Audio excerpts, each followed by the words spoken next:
आतंक के खिलाफ लड़ाई को लेकर प्रधानमंत्री मोदी वचनबद्ध हैं और इंडिया एक्शन अगेंस्ट टेररिज्म और मोदी की सोच का ही नतीजा है कि बहुत जल्द 2008 मुंबई हमले के एक और गुनहगार तहव्वुर राणा के भारत प्रत्यर्पण का रास्ता साफ हो चुका है। पाकिस्तानी कार्ड भी तहव्वुर राणा को भारत प्रत्यर्पण से नहीं बचा पाया और उसकी अमेरिकी कोर्ट ने अपील खारिज कर दी है। दरअसल अमेरिकी सुप्रीम कोर्ट से तहव्वुर राणा को एक बार फिर से बड़ा झटका लगा।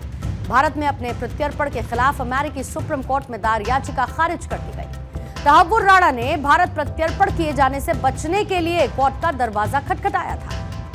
तहव्वुर ने भारत आने से बचने के लिए अमेरिकी कोर्ट में एक याचिका दायर की थी, जिसमें उसने कहा कि पाकिस्तानी मूल का मुस्लिम होने की वजह से उसे भारत में प्रताड़ित किया जाएगा। राणा ने याचिका में कहा था कि वो कई बीमारियों से पीड़ित है और अगर उसका प्रत्यर्पण नहीं रोका गया तो वो भारत में सरवाइव नहीं कर पाएगा। इससे पहले उसने सैन फ्रांसिस्को की एक अदालत में अपील की थी, जो कि खारिज कर दी गई थी। कोर्ट ने फैसले में कहा था कि दोनों देशों के बीच प्रत्यर्पण संधि के तहत उसे भारत भेजा जा सकता है। तहव्वुर राणा को 2009 में FBI ने गिरफ्तार किया।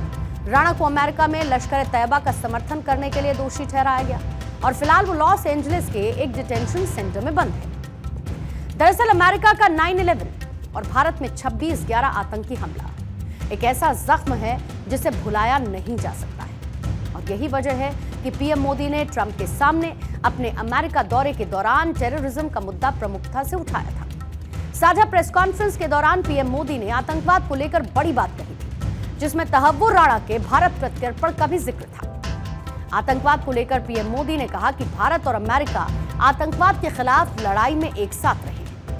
पीएम मोदी ने डोनाल्ड ट्रंप का आभार व्यक्त करते हुए क्या कहा, जरा वो भी सुनिएगा। आतंकवाद के खिलाफ लड़ाई में भारत और अमेरिका दृढ़ता से साथ खड़े रहे हैं। हम सहमत हैं कि सीमा पार आतंकवाद के उन्मूलन के लिए ठोस कार्रवाई आवश्यक है और मैं राष्ट्रपति जी का आभारी हूं कि उन्होंने 2008 के जिसने भारत में नरसंहार किया था उस मुजरिम को अब भारत के हवाले करने का निर्णय किया है।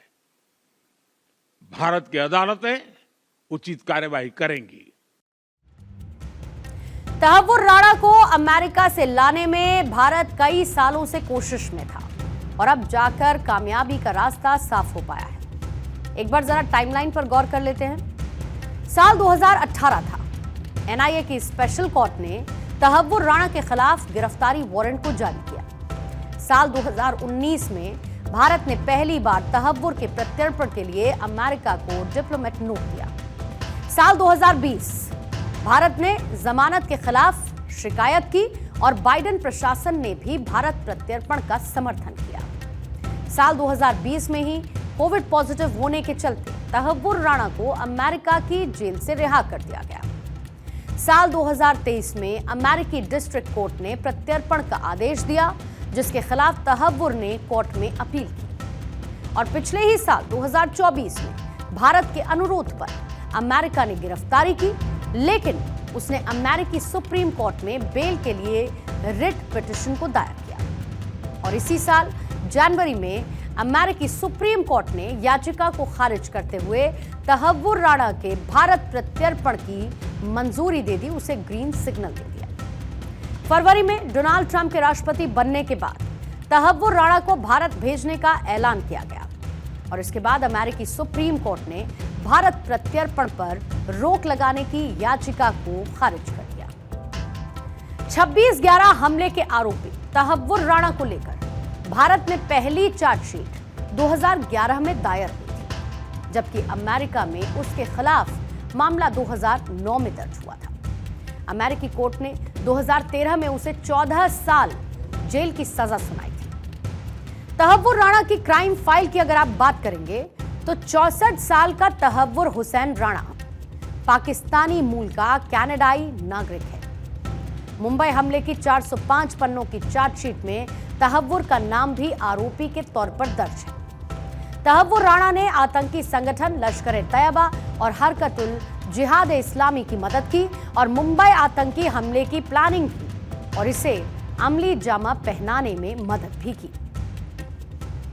चार्जशीट के मुताबिक राणा हमले के मास्टरमाइंड मुख्य आरोपी डेविड कॉलमैन हेडली की मदद कर रहा था। तहव्वुर हुसैन पाकिस्तानी सेना में डॉक्टर के तौर पर काम करता था। राणा को इस बात की पूरी जानकारी थी कि डेविड कॉलमैन हेडली किससे मिल रहा है, क्या बात कर रहा है, यहां तक कि उसे हमले की प्लानिंग और कुछ टारगेट्स के नाम भी पता थे।